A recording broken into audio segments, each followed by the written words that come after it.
Wow, ang ganda naman. Bilihan sa SM.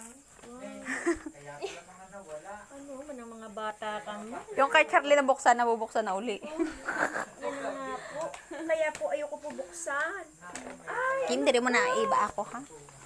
Po. May pera na po akong personal collection.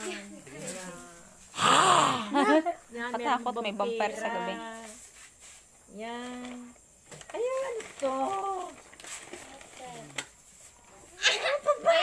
Mahilig kasi kayo Hindi, ha? Oh my gosh. Yan ay, kulay ano, na yan para may tatahin na ulit kayo ng... yan ay mapapakinabangan. Binigyan po ako ng karayom ng anak kong napakaliit. Magtatahi kayo ng unan. Maliit ng aking mata, maliit ng karayom na binigay. Ay, nabay. Yeah, yan nga ang lagi niyong hinahanap. Kaya yan ang binili ni kulay Kim. yan. Iba-ibang kulay. Oo nga. Tatay si mama. Makakapagtahi na kayo ng unan. Opo, patare. Ba't nag ako binigyan ng gatong karayom? Maganda nga yan, tanan niyo, pang isang taon. Pero meron naman kayong karayom na malaki. Ba't ganito to? Salamat sa'yo mga anak.